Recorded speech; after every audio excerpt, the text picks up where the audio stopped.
Friends, आपका स्वागत है मेरे चैनल पर। इस वीडियो में मैं आपको जो हमारा सब्जेक्ट है design and analysis of algorithm, जिसको शॉर्ट में डा भी कहते हैं, इसके इंपॉर्टेंट क्वेश्चन बताने वाला हूं जो कि 2025 में आपको देखने को मिल सकते हैं।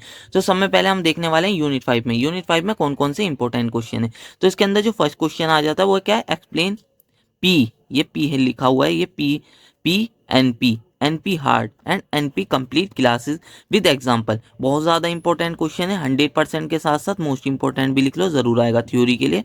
और और ये शॉर्ट में ना एनपी हार्ड और एनपी कंप्लीट में डिफरेंस भी पूछ सकता है, तो इसलिए इसको अच्छी तरीके से पढ़ के चले जाना, बहुत ज़्यादा इंपॉर्टेंट क्वेश्चन है।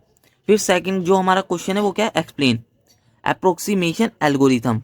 ठीक है, इसको पढ़ लेना, जो इसका एल्गोरिथम है। ठीक है, इसकी थ्योरी अच्छी तरीके से पढ़ लेना, ये क्या है इसके बारे में पढ़ लेना। ठीक है, और इसके अंदर एक ना, इसके साथ ना एक प्रॉब्लम आएगी, उसको आपको ना सॉल्व करके बताना पड़ेगा।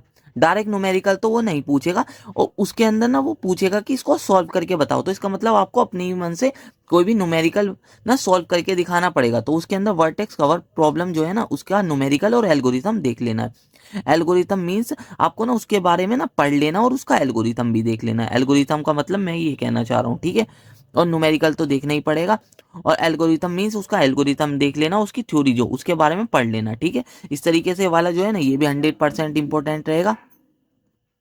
फिर हमारा आ जाते हैं थर्ड पर। इसके ज्यादा तो ये 2 मार्क्स में भी आ जाता है, या किसी और क्वेश्चन के साथ ज्यादातर मर्ज होके आता है। ये वाला जो क्वेश्चन है रैंडोमाइज्ड एल्गोरिथम, तो इसको देख लेना, इसकी थ्योरी देखनी है। तो ये जो है ना किसी और क्वेश्चन के साथ मर्ज होके आता है या 2 मार्क्स में आता है। ठीक है, तो देख लेना इसको, इंपॉर्टेंट तो ये भी रहेगा। ठीक है, और उसके बाद आ जाते हैं हमारा फोर्थ कौन सा, what is string matching algorithm. तो ये 2 मार्क्स के लिए थ्योरी इंपॉर्टेंट है, तो देख लेना इसको। और फिर इसके बाद ये जो है, ये 3 जो अब मैं क्वेश्चन बताने वाला हूँ, ये बहुत ज्यादा इंपॉर्टेंट है। इनमें से 2 क्वेश्चन हर बार आते हैं, 2 तो इनमें से मिलेंगे ही। 3 जो क्वेश्चन दिख रहे हैं ना, ये 5, 6, 7, तो इनको तो अच्छी तरीके से पढ़ लेना। क्या है, रैबिन कर्व मेथड। तो इसको देख लेना, algorithm plus numerical. Algorithm means आपको ना इसकी थ्योरी और एल्गोरिथम दोनों पढ़ लेने, और न्यूमेरिकल जरूर देखना है। वो ना आपको क्या देगा कि आपको ना इसके ऊपर ना एक न्यूमेरिकल आएगा, तो उसको सॉल्व करके दिखाना पड़ेगा। तो इसलिए इसको अच्छी तरीके से पढ़ के चले जाना। ठीक है, और फिर हमारा 7 क्या है, 7 देख लेना, नाइव स्ट्रिंग मैचिंग एल्गोरिथम। तो इसको देख लेना, 7th वाले को, इसका भी numerical plus algorithm. Algorithm means theory और एल्गोरिथम दोनों पढ़ लेना, और न्यूमेरिकल भी पढ़ लेना।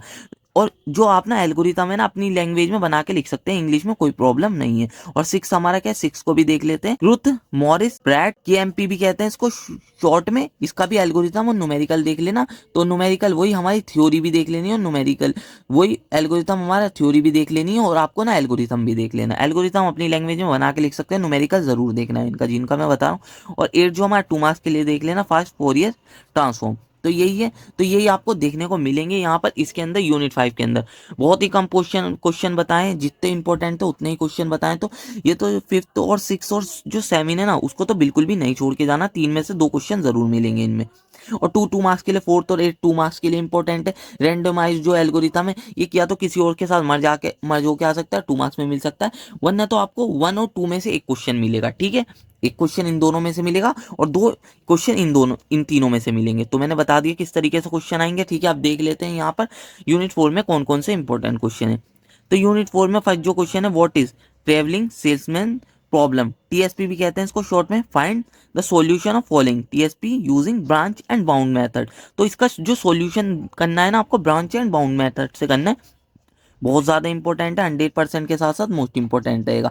और ये जितने भी मैंने बताए ना, 6 से लेकर आपको यहाँ पर 5, 6, 7 100% के साथ साथ मोस्ट इंपॉर्टेंट रहेंगे ये वाले जो क्वेश्चन है, तो इनको देख लेना। ठीक है, तो बहुत ज्यादा इंपॉर्टेंट है, तो इनको पढ़ के चले जाना, बहुत ज्यादा इंपॉर्टेंट है 5, 6, 7 तो। ठीक है, और फिर हम आ जाते हैं 2, जो इसका क्वेश्चन है, sum of subset problem using backtracking approach. तो बैक ट्रैकिंग से देख लेना न्यूमेरिकल और एल्गोरिथम। एल्गोरिथम मींस वही आपको थ्योरी भी देख लेनी है और एल्गोरिथम भी देख लेना। एल्गोरिथम आप इंग्लिश लैंग्वेज में अपनी लैंग्वेज में बना के लिख सकते हो। न्यूमेरिकल जरूर देख लेना, न्यूमेरिकल भी पूछा जाता है, बहुत ज्यादा इंपॉर्टेंट है, 100% के साथ साथ मोस्ट इंपॉर्टेंट लिख लो, ज्यादातर पूछा जा रहा है। और फिर हमारा थर्ड क्या है, फ्लॉयड वॉर्शल एल्गोरिथम। तो इसको देख लेना, इसका भी एल्गोरिथम और न्यूमेरिकल। एल्गोरिथम मींस वही आपको थ्योरी भी देखनी पड़ेगी। ठीक है, और ये वैसे भी आपने डेटा स्ट्रक्चर में पढ़ भी रखा होगा। इसको और क्या कहते हैं, all pair shortest path algorithm के नाम से भी आ सकता है। तो इसको देख लेना, एल्गोरिथम और न्यूमेरिकल देख लेना। ठीक है ना, या तो आप वो वाली वीडियो में मेरी जो डेटा स्ट्रक्चर वाली वीडियो है ना, उसके अंदर मैंने बता रखा है, इसके अंदर जो यूनिट 5 की दो वन शॉट डाल रखे हैं उनके अंदर इसको मैंने बता रखा है, तो उसके अंदर से भी जाके देख सकते हो। उसके अंदर मैंने बहुत इसका जो एल्गोरिथम था बहुत शॉर्ट एल्गोरिथम बता रखा है, तो उसके अंदर भी जाके देख सकते हैं आप इसको। फिर हमारा फोर्थ क्या है, N queen problem. N queen problem using backtracking. तो एनक्वीन प्रॉब्लम देख लेनी है बैक ट्रैकिंग की मदद से। ये वाला भी 100% रहेगा इंपॉर्टेंट, तो देख लेना। बहुत ही कम क्वेश्चन बताएं, जो जो मोस्ट इंपॉर्टेंट है वही बताएं, इसलिए 100% जो जो मैं बताऊं वो सब देख लेना। एनक्वीन प्रॉब्लम यूजिंग बैक ट्रैकिंग, तो इसके अंदर 4 क्वीन और 8 क्वीन। अगर 8 क्वीन कर लेते हैं तो 4 क्वीन भी आपको समझ में आ जाएगा, ठीक है ना। तो दोनों को देख लेना, बहुत ईजी है। और इनका ना न्यूमेरिकल और एल्गोरिथम, ठीक है, एल्गोरिथम से समझ गया, थ्योरी और एल्गोरिथम दोनों देख लेना है, और न्यूमेरिकल भी देख लेना है। तो अच्छी तरीके से पढ़ के चले जाना, बहुत ज़्यादा इंपॉर्टेंट है, 100% चांसेस रहेंगे आने के। और फिर तो हमारे ये जो टॉपिक थे ना, इनके अंदर बस 2 मार्क्स से ही क्वेश्चन आते हैं, जैसे कि डायनेमिक, जो हमारी डायनेमिक प्रोग्रामिंग है ना, डायनेमिक प्रोग्रामिंग के बारे में पूछ लेगा। तो डायनेमिक प्रोग्रामिंग के बारे में आपको देख लेना, 2 मार्क्स के लिए इंपॉर्टेंट है। Back tracking, branch and bound में डिफरेंस देख लेना, और इनके बारे में पढ़ लेना, 2 मार्क्स के लिए इंपॉर्टेंट है। फिर क्या है, difference between dynamic programming, greedy approach and divide and conquer approach, तो इसको देख लेना। 2 मार्क्स के लिए इंपॉर्टेंट है। फिर हमारा क्या है, ग्राफ कलरिंग। तो ग्राफ कलरिंग भी 2 मार्क्स के लिए इंपॉर्टेंट है। फिर हमारा ये क्या है, एक्टिविटी सिलेक्शन प्रॉब्लम। तो इनको बस 2 मार्क्स के लिए ही देख लेना, ज्यादा में पढ़ने की जरूरत नहीं है, बस 2 मार्क्स में ही देखने को मिलेंगे। जो जो मैंने 7 मार्क्स के लिए बताया ना, उनमें से ही 7 मार्क्स के लिए मिलेंगे, जो जो मैं लॉन्ग क्वेश्चन बता रहा हूँ। तो LCS एल्गोरिथम देख लेना, लॉन्गेस्ट कॉमन सबसिक्वेंस, इसको देख लेना। एल्गोरिथम प्लस न्यूमेरिकल बहुत ज्यादा इंपॉर्टेंट है, 100% चांसेस रहेंगे इसके आने के भी, देख लेना। और जो जो मैं 2 मार्क्स में बता रहा हूँ वो 2 मार्क्स के लिए ही पढ़ना, और जो 7 मार्क्स में बता रहा हूँ 7 मार्क्स में ही देखने को मिलेंगे। फिर थर्ड पे आ जाते हैं। थर्ड पे क्या है हमारा, तो मिनिमम स्पैनिंग ट्री। ये तो वैसे भी डेटा स्ट्रक्चर में पढ़ रखा होगा। प्रिम्स एल्गोरिथम और क्रूस्कल्स एल्गोरिथम, तो इनको देख लेना। इनका भी वही न्यूमेरिकल और एल्गोरिथम आपको देख लेना। थ्योरी मीन्स तो आपको ना एल्गोरिथम लिखना आना चाहिए, तो एल्गोरिथम देख लेना। एल्गोरिथम प्लस एल्गोरिथम कहने का मतलब मेरा है कि एल्गोरिथम भी देखना है आपको, और थ्योरी भी देख लेनी है इनकी, और न्यूमेरिकल तो आपको जरूरी देखना है। और डिफरेंस भी देख लेना इनके बीच में, बहुत ज्यादा इंपॉर्टेंट है। तो न्यूमेरिकल एल्गोरिथम आपको आना चाहिए, डिफरेंस भी पता होना चाहिए, बहुत ज्यादा इंपॉर्टेंट है। 100% के साथ साथ मोस्ट इंपॉर्टेंट लिख लो, जरूर आएगा ये क्वेश्चन। और फिर हमारा क्या है, knapsack problem using greedy method. तो वही न्यूमेरिकल और एल्गोरिथम भी देख लेना, ठीक है ना, बहुत ज्यादा इंपॉर्टेंट है, 100% के साथ साथ मोस्ट इंपॉर्टेंट लिख लो। और फिर हमारा क्या है, Bellman Ford algorithm. Numerical plus algorithm भी देख लेना, ये भी हमारा इंपॉर्टेंट है, 100% चांसेस रहेंगे। थर्ड और फोर्थ में से एक क्वेश्चन जरूर आएगा, मोस्ट इंपॉर्टेंट है, तो देख लेना। तो फोर्थ क्या है हमारा, डिजास्ट्रा एल्गोरिथम। न्यूमेरिकल प्लस एल्गोरिथम देख लेना, ये मैंने पहले ही बता दिया, डेटा स्ट्रक्चर वाली जो वन शॉट है उसमें पढ़ा रखा है, तो उसके अंदर से जाके आप देख सकते हैं, बहुत ईजी है। तो देख लेना, दोनों में से एक जरूर देखने को मिलेगा, इंपॉर्टेंट रहेगा, मोस्ट इंपॉर्टेंट है, तो देख के चले जाना। फिर हमारा फिफ्थ क्या है, describe DFS with its algorithm, how DFS can be use to solve the problem. तो देख लेना, थोड़े कम चांसेस रहेंगे, 80% चांसेस रहेंगे, तो इनको देख लेना। ये जो मैंने क्वेश्चन बताया आपको यूनिट 3 में, ठीक है, यूनिट 3 में यही क्वेश्चन। और यहाँ पर 2 मार्क्स में देख लेते हैं यूनिट 3 में कौन सा है, एक प्रिंसिपल ऑफ ऑप्टिमैलिटी देख लेना है, तो 2 मार्क्स के लिए। और 7 क्या है, what do you mean by convex hull, describe an algorithm that solves the convex hull problem, find the time complexity of algorithm. तो इसको भी देख लेना, 90% चांसेस रहेंगे इसके आने के, थोड़े 90% थोड़े ज़्यादा ही चांसेस है, तो देख के चले जाना। तो यूनिट 3 में ये क्वेश्चन देखने को मिलेंगे। यूनिट 2 अब हमारी ज़्यादा क्वेश्चन नहीं बताऊंगा इसके अंदर, तो थोड़े से क्वेश्चन ही बताऊंगा। एक तो रेड ब्लैक ट्री बहुत ज़्यादा इंपॉर्टेंट है, तो रेड ब्लैक ट्री का अंदर इंसर्शन देख लेना, इंसर्शन के ऑल केसेस देख लेने, तो इंसर्शन आपको आना चाहिए, बहुत ज़्यादा इंपॉर्टेंट है। तो और न्यूमेरिकल और एल्गोरिथम देख लेना, वही जो मैंने बताया, डिलीशन भी आ सकता है इसका, डिलीशन के थोड़े कम चांसेस रहेंगे, पर मुझे लग रहा है इस बार आ सकता है, तो 80% चांसेस है इसका, डिलीशन भी देख लेना। 100% के साथ साथ मोस्ट इंपॉर्टेंट रहेगा, ये टॉपिक तो हर बार पूछे ही जाता है, ठीक है, इससे क्वेश्चन। और फिर हमारा क्या आ जाता है, बी ट्री के अंदर इंसर्शन एंड डिलीशन देख लेना, और इसकी प्रॉपर्टीज भी देख लेनी है बी ट्री की। तो ये बी ट्री हमारा ना वही डेटा स्ट्रक्चर वाला, बस थोड़े से चेंजेस हैं इसके अंदर। तो इसके बाद न्यूमेरिकल और एल्गोरिथम तो आपको देखना ही है। उसके अंदर जो हम देखते हैं थे ना डेटा स्ट्रक्चर में, उसके अंदर ऑर्डर वाले ज्यादातर पूछे जाते थे, इसके अंदर ऑर्डर वाला या ऑर्डर वाला, डिग्री वाला, और डिग्री TS3, इस तरीके से भी क्वेश्चन पूछे जा सकते हैं, तो इनको देख लेना अच्छी तरीके से, मोस्ट इंपॉर्टेंट रहेगा 100% के साथ साथ ये वाला भी। और थर्ड जो बता रहा हूँ, बस इन 3 क्वेश्चन में से ही आपको 7 मार्क्स में क्वेश्चन देखने को मिल जाएंगे। बाइनोमियल हीप के अंदर इंसर्शन, डिलीशन और यूनियन देख लेना है, ठीक है। डिलीशन और यूनियन की ना आपको ना टाइम कॉम्प्लेक्सिटी भी देख लेनी है, ठीक है। और इनका न्यूमेरिकल और एल्गोरिथम तो आपको देखना ही है, ठीक है। और बाइनोमियल ट्री की प्रॉपर्टीज भी पढ़ लेनी है। अगर बाइनोमियल ट्री की प्रॉपर्टीज नहीं पढ़ेंगे तो आपको बाइनोमियल हीप नहीं समझ में आएगा, नहीं बना सकते। तो बाइनोमियल ट्री की प्रॉपर्टीज देख लेना, इंपॉर्टेंट क्वेश्चन है ये पूरा का पूरा थर्ड जो मैंने बताया। तो यही 3 क्वेश्चन में से आपको सारे क्वेश्चन देखने को मिल जाएंगे बस 7 मार्क्स में।